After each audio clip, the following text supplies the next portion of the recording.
Shalom dan selamat pagi pada kita semua.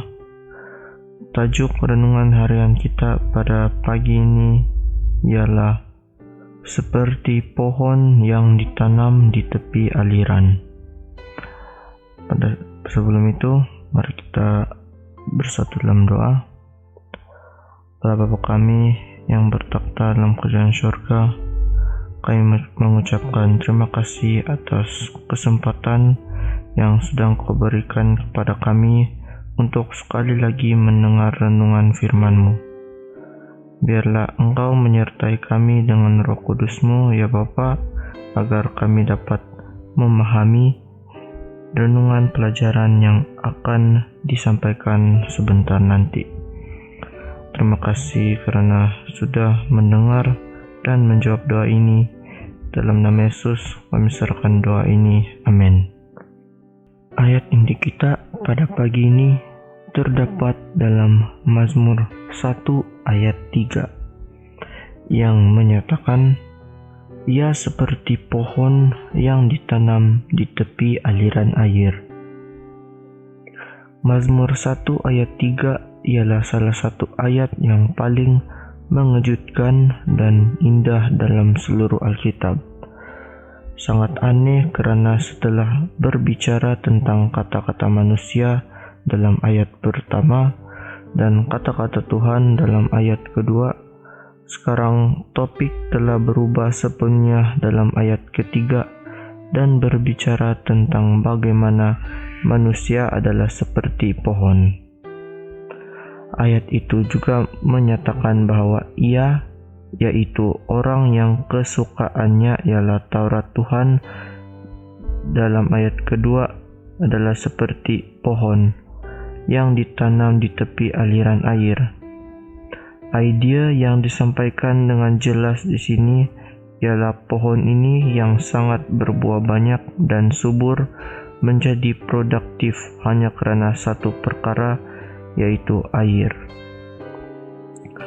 Sangat penting untuk diberikan perhatian di sini ialah ayat kedua dan ketiga dikaitkan bersama sebagai satu unit dalam cara yang berikut.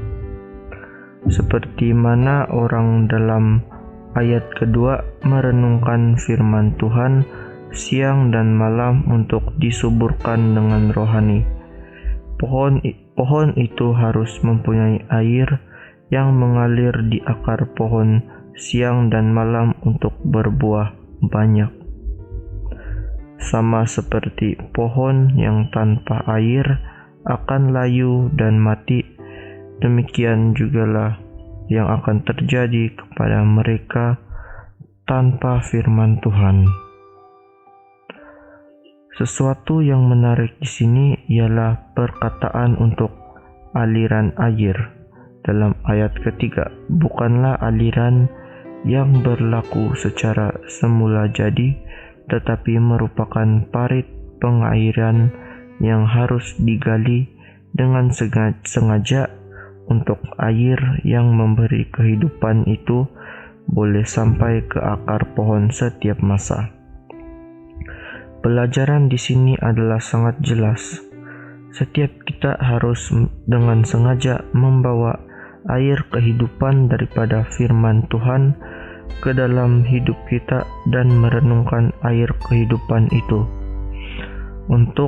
Tujuannya untuk kuasa transformasi daripada air kehidupan membentuk semula hidup kita.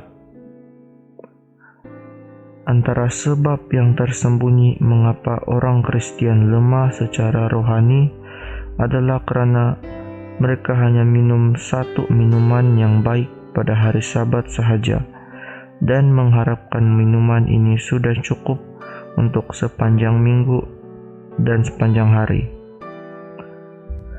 Kecuali kita belajar daripada pelajaran lembu yang memamah biak dan pohon yang sentiasa memerlukan air, kita tidak akan benar-benar diberkati dan menjadi murid-murid yang bertumbuh. Semoga Tuhan menolong kita untuk ditanam oleh aliran air yang memberi kehidupan. Pada saat ini, mari kita berdoa. Allah Bapa kami di surga, terima kasih atas hidangan rohani yang sudah kami dengar sebentar tadi, di mana kami harus sentiasa berdoa dan memohon bantuan dari Tuhan untuk sentiasa menyertai kami untuk menempuhi segala dugaan dan cabaran sementara kami berada di dunia ini. Karena tanpa penyertaan-Mu ya Bapa, kami hanya seperti pohon tanpa air yang layu dan mati. Bantu kami ya Bapa untuk merenungkan air kehidupan dari firman-Mu ya Bapa, untuk membentuk semula kehidupan kami dekat sesuai dengan kehendak-Mu. Terima kasih karena sudah mendengar doa ini. Kami serahkan doa ini dalam nama Yesus, Juru Selamat dan Penembus kami. Amin.